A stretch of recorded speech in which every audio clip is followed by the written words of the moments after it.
Alors bonjour et bienvenue sur la chaîne YouTube. Donc ça faisait un petit moment qu'on n'avait pas enregistré de vidéo de présentation d'un nouveau kit.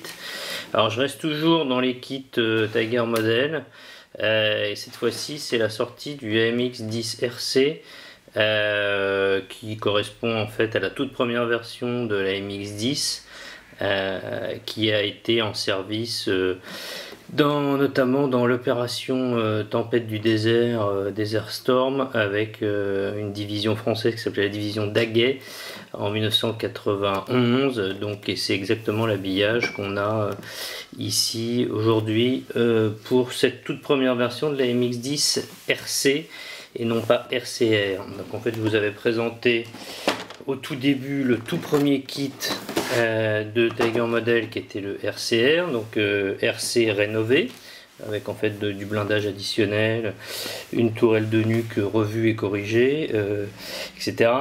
Grosso modo c'était les éléments principaux, et puis on était passé aussi sur la MX-10 RCR version sépare, donc la lourdement blindée.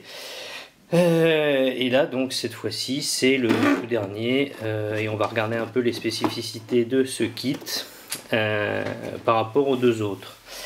Donc déjà on a un box art, donc habillage de la boîte. On voit que les deux précédents étaient sur fond blanc. Là on a vraiment un habillage en mode vraiment théâtre d'opération. On devine éventuellement un véhicule irakien abandonné avec des combats au loin. Donc plutôt un effort assez sympathique de la part de Tiger Model. Grosso modo, donc après on a le descriptif du tank avec les couleurs désert. Et puis on a le contenu de la, comme le fait Tiger Model régulièrement maintenant, enfin sur ses boîtes, le contenu de la photo découpe et le contenu de la planche de décalque. Donc là c'est plutôt assez bien vu toujours de la part de Tiger Model, surtout qu'ils intègrent tous les marquages de la division Daguet qui a été intégré dans l'opération Desert Storm avec ces triangles évidés assez typiques. On a aussi une plaque de photo découpe additionnelle par rapport aux versions précédentes. On peut comparer un peu ce qu'on a. Donc vous voyez qu'il y a en effet des éléments de décoration supplémentaires. Et puis la photo découpe qu'on retrouve ici est identique, sauf que là on a une grille aussi pour la nuque de tourelle qui va se trouver ici, puisqu'il y a un panier supplémentaire central qui était moins avancé autour des lance-grenades, lance-fumigènes de la tour. Alors on va regarder rapidement. Donc, je vais passer rapidement le contenu des grappes, puisque en fait ça change pas vraiment par rapport aux versions précédentes de la MX-10 RC. Donc on a toujours la petite notice, on a la coque qui n'a pas évolué, donc comme le tout premier déballage que j'avais fait, on avait bien pressenti que Tiger Model allait sortir une version initiale du 10 RC. Toutes ces grappes sont identiques aux autres. Ils nous ont laissé en fait, comme toi c'est des éléments qui sont communs au RCR. Enfin, donc ils ont laissé les grappes avec certains éléments du RCR. Donc on doit même pouvoir construire un rénové intégralement, puisqu'il y a tous les éléments qui sont présents. On a la tourelle, toujours classique. Et puis après on a certains éléments donc très spécifiques au 10 RC, donc première génération. Donc on a des jupes latérales pour protéger les roues qui n'enveloppent pas complètement le train de roulement, mais qui protègent le côté. On a ici cette vitre en fait qui est recouverte d'une bâche qui vient à l'avant, qui est en fait une vitre de franchissement, puisque à la base c'était un véhicule amphibie. Bon, au fur et à mesure avec la version sépare, c'est plus du tout amphibie, et puis la version rénovée, on a abandonné aussi la partie franchissement. Donc ici on a les planches moteurs, justement les hydrojets qui nous manquaient, qui vont se situer à l'arrière du véhicule, en fait à ce niveau là, les hydrojets, donc très spécifiques du 10 RC. Donc cette planche cette grappe est une des toutes premières aide supplémentaire. Et en fait ici on a d'autres éléments aussi qui vont nous servir sur les hydrojets qui étaient déjà présents. Donc on pourra enfin se servir. Ensuite, dans les autres éléments de montage, on a les petits phares et les petites vitres de tourelle. Donc ça c'est assez classique. On a les petits caps pour que ça roule, hein, toujours un petit câble de remorquage et toujours cette planche de photodécoupe. Donc vraiment il y a certains éléments dont on ne se servira pas forcément, quoique si peut-être l'intégralité. Et puis cette nouvelle grille pour le panier arrière. Ici je vais ouvrir la planche, je vais essayer de trouver un petit cutter pour pouvoir l'ouvrir plus facilement. Hop là. Voilà.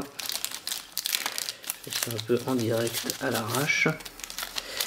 Pour vous montrer la planche de... Voilà.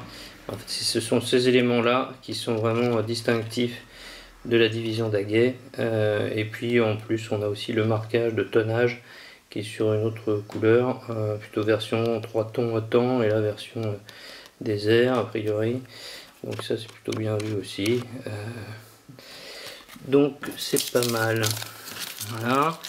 Qu'est-ce qu'on a d'autre? Alors un autre élément très caractéristique du 10 RC première génération, ce sont les pneumatiques, puisque ce sont des pneumatiques toujours Michelin, mais avec un marquage très particulier qui est dit de première génération.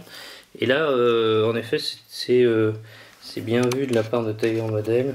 Ils ont bien intégré le détail, donc assez bonne facture, toujours en vinyle.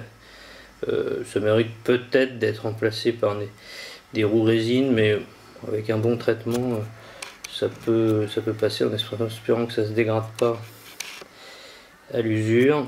Et donc je peux vous montrer par rapport au 10 RCR ce qu'on avait comme pneumatiques initiaux. Alors là j'en ai un qui est traité, puis j'en ai un autre qui est neuf. Voilà. Donc là c'est ce qu'on appelle les pneus plutôt version XML Michelin, qui sont actuellement en service dans l'armée française. Et puis les anciens, vous voyez le marquage. Et alors il faut faire attention à la façon dont on le positionne, parce qu'il se positionne pas. Il se positionne comme ça en train de roulement classique. Si vous le positionnez à l'envers, c'est bon, ça peut passer, mais enfin c'est un détail qui a son importance, que les pneus soient bien montés. Puis celui-là il est traité déjà avec un pigment goudron fumé qui lui donne plus de vieillissement.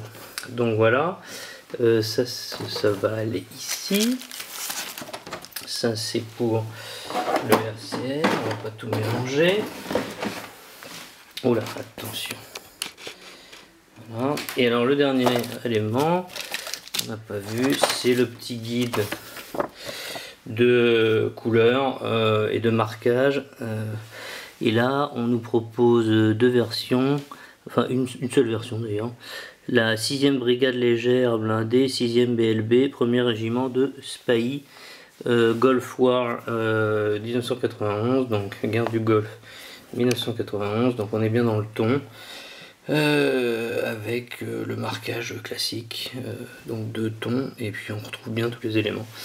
Donc voilà, un kit somme toute qui a l'air d'être agréable, toujours assez facile à monter au final, bonne qualité.